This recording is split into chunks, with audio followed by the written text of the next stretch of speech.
Hi, my name is Rebecca, and I am the U.S. Northeast Territory Manager here at VectorBuilder. Before I begin, I do just want to say thank you for taking the time out of your day to listen to my presentation. And the ultimate goal here is just to show you the different ways VectorBuilder can help you streamline your research. We'll be focusing on 6 topics. First, I'll give you an overview of our company. Then we'll look at vector design and how to design a good vector. Then we'll look at vector construction, virus packaging, and what virus might be best for your experiment. And then we'll look at some other services we offer, including GMP manufacturing.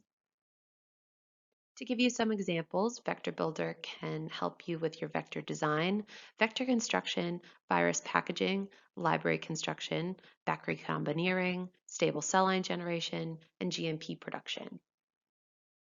We offer over 100 different vector systems, and we have a massive in-stock library of different promoters, ORFs, tags, linkers, etc.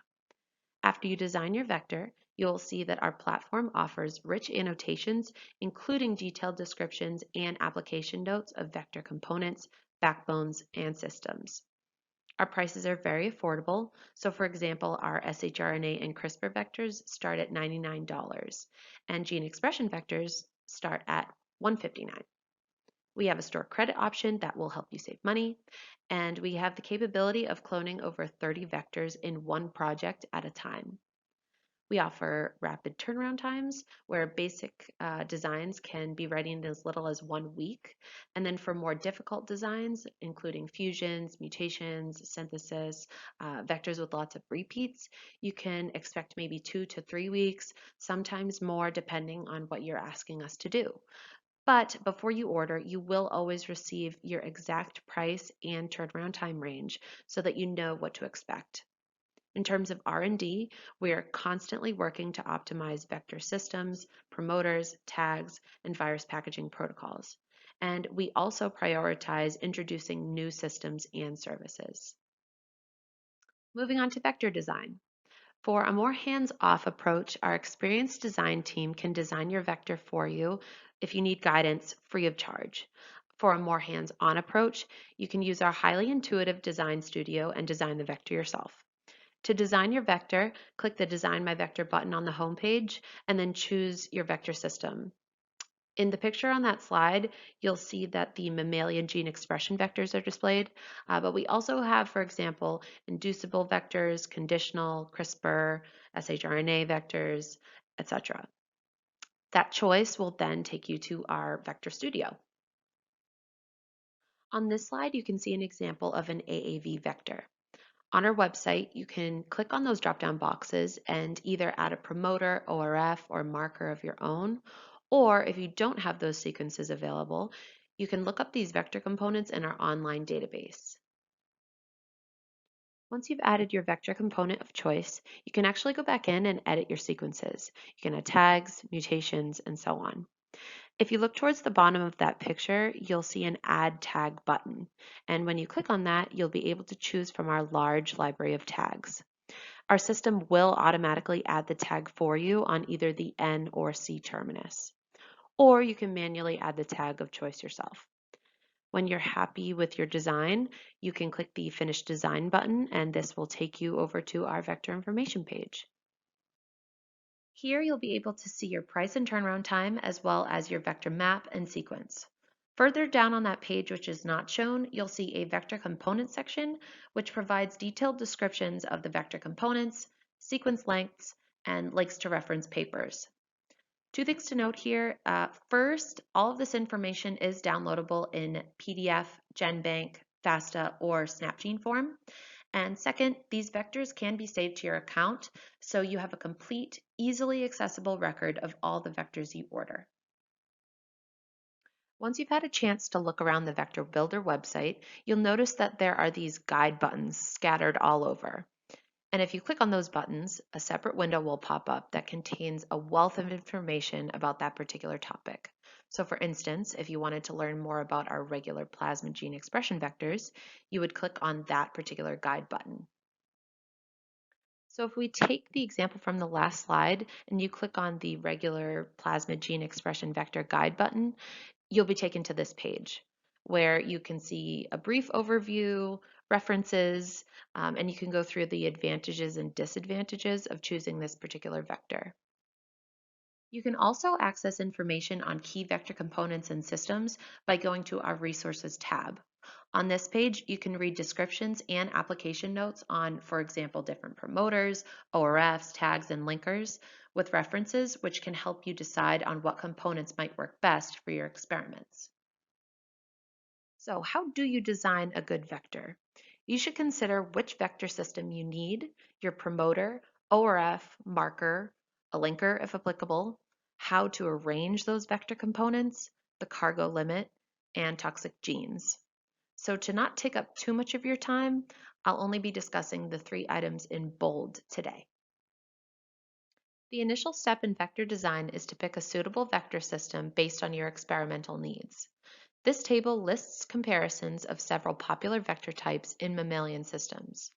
So for instance, you might want to consider transient versus stable expression, high copy number versus low copy number, and whether or not an immune response will interfere with your experiment.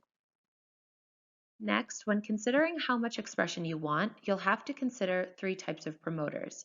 But please remember that while I note the average performance, you should test out multiple promoters and, for that matter, multiple variables in your own system to make sure that it works for you.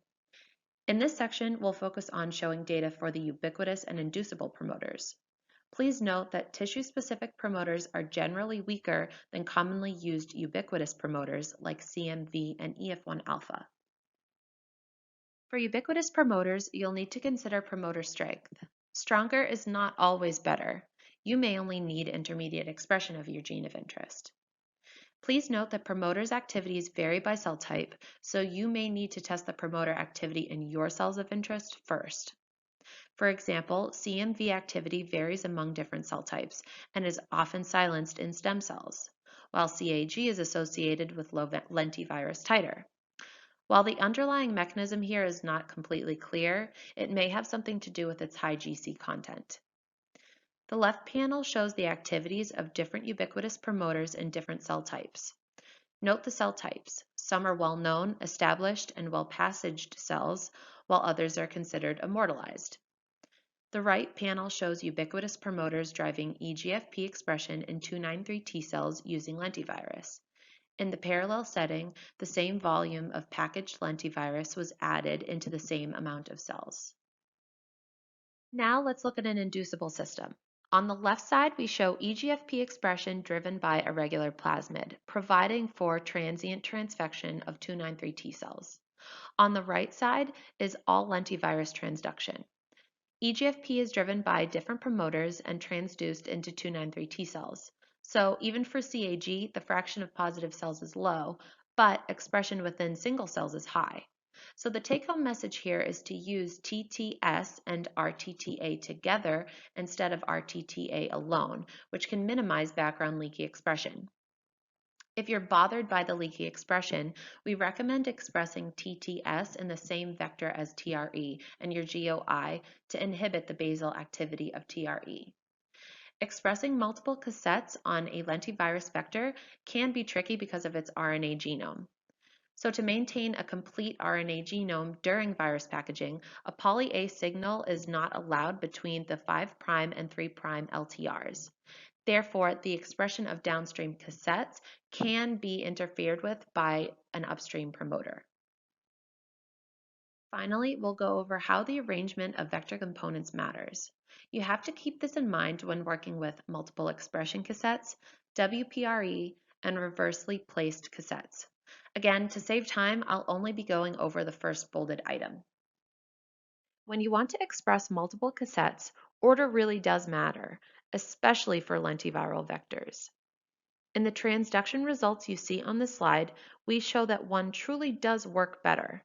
The upstream cassette shows higher expression levels than the downstream cassette due to the poly-A. So, if expressing your gene of interest is most important to you, you should arrange the vector so that the gene of interest cassette is upstream and the selection marker cassette is downstream. Moving on to vector construction. As a base, we provide you with an E. coli glycerol stock, and then you can additionally purchase any size DNA prep or virus packaging. In terms of QC, first, I'd like to mention that we provide a 100% sequence guarantee. Common QC methods include DNA quantification, A260 over 280 measurement, restriction digest, and Sanger sequencing. We do accept customer materials, so if, for instance, you have a very specific vector or ORF sequence in lab already, please feel free to send those to us. But please know that your customer supplied materials must undergo and pass our mandatory QC process. Moving on to virus packaging. Some of the more popular viruses we offer are lentivirus, AAV, adenovirus, MMLV, MSCV, and baculovirus.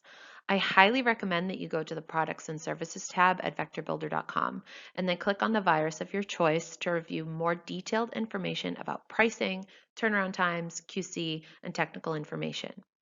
So, how do you choose which virus is right for your experiments? I will briefly provide some highlights for the most popular viruses.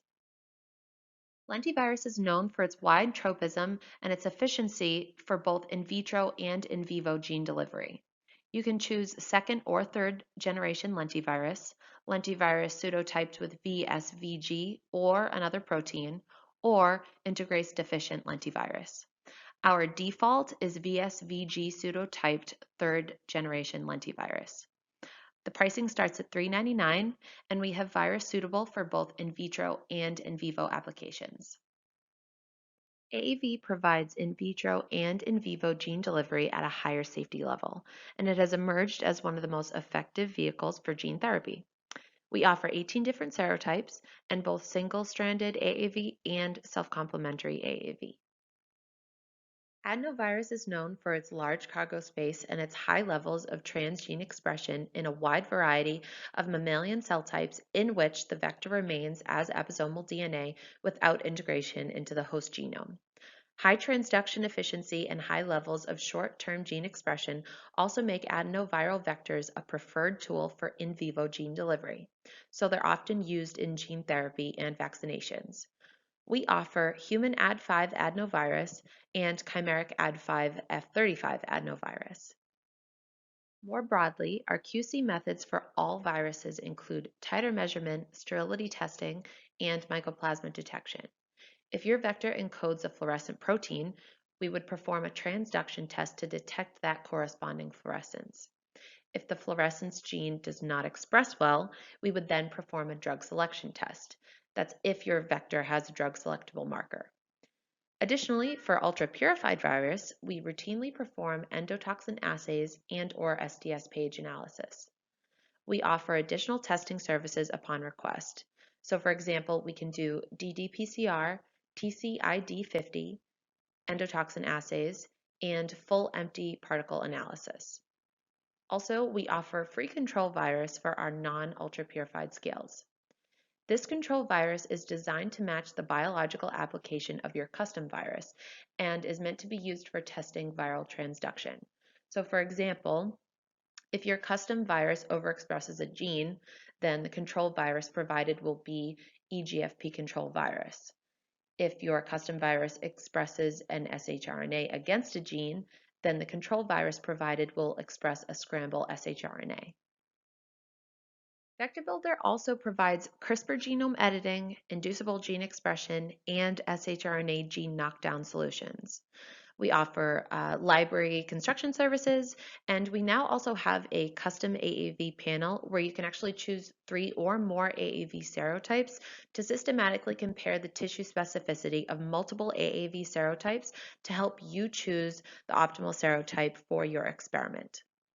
We offer stable cell line generation, mutagenesis, back recombineering, DNA preps, and now we're offering coronavirus vectors, lentivirus pseudotyped with coronavirus S protein, VSV pseudotyped with coronavirus S protein, and cell line models for coronavirus research. Lastly, we offer GMP manufacturing of both vectors and viruses. We have a GMP compliant 52,000 square foot facility in Guangzhou, China, where we have the flexibility to use, for example, adherent or suspension 293 packaging cells, insect cells, etc., depending on your needs. We offer full panel QCs, and there is always end-to-end quality assurance and project management. So because this is a very complicated and in-depth process, we do have a specific CDMO team. So if this is something you'd like to pursue, you'll be working heavily with them. So to wrap it up here, I do just want to say thank you again for taking the time to listen to me today. And if you have questions, please go ahead and leave them in the comments or contact service@vectorbuilder.com and ask to speak with your territory manager. All right, take care, guys. Have a great rest of the day.